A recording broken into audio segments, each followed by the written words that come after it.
અમરેલી જિલ્લાના પ્રગતિશીલ ખેડૂતો હવે પરંપરાગત ખેતી છોડી અને બાગાયતી ખેતી કરતા થયા છે। બાગાયતી ખેતીમાં ખારેકનું વાવેતર હવે અમરેલી જિલ્લામાં ખેડૂતો કરી રહ્યા છે। અમરેલી જિલ્લાના લાઠીના ખેડૂતે ખારેકનું વાવેતર કરી મબલક ઉત્પાદન મેળવ્યું છે। તેઓ પોતે કપાસનું વાવેતર કરતા હતા, પરંતુ હવે બાગાયતી વાવેતર કરે છે। મારું નામ રણછોડભાઈ છે અને લાઠીની અંદર બારાઈ ખારેકનું કચ્છની ખારેક જે આવે છે એનું વાવેતર કરેલું છે।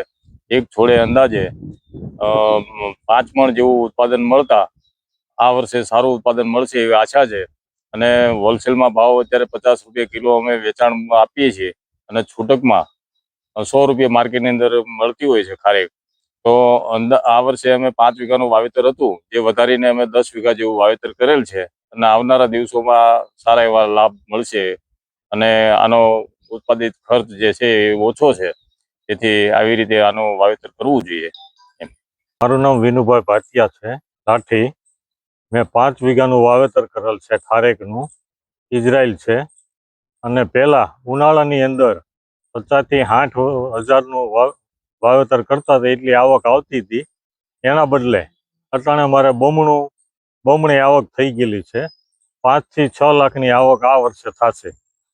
માર્કેટમાં શું ભાવે વેચાય છે? માર્કેટમાં 100 રૂપિયાના ભાવે વેચીએ છીએ અમે। ઇઝરાયલ છે એટલે 100 રૂપિયા ભાવ છે। લાઠીમાં ખારેકની ખેતી કરી અને બમણી કમાણી આ ખેડૂતો કરી રહ્યા છે। લાઠી શહેર તેમજ આજુબાજુના ગ્રામીણ વિસ્તારમાં હવે ખેડૂતો પરંપરાગત ખેતી છોડી અને બાગાયતી ખેતીનું વાવેતર કરી રહ્યા છે।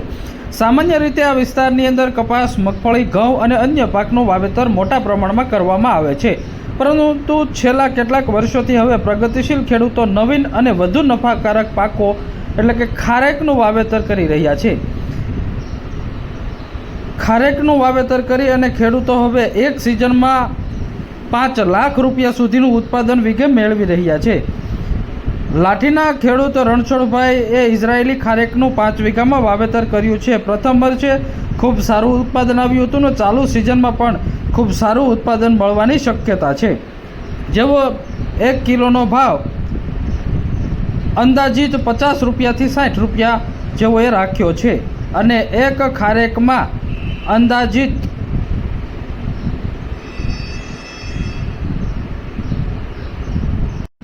5 મણ સુધીનો ઉતારો મળી શકે છે। એટલે કે 1 મણનો ભાવ 1000 રૂપિયા અને 5 મણનો 5000 રૂપિયા એક છોડમાંથી ઉત્પાદન મળી રહે છે।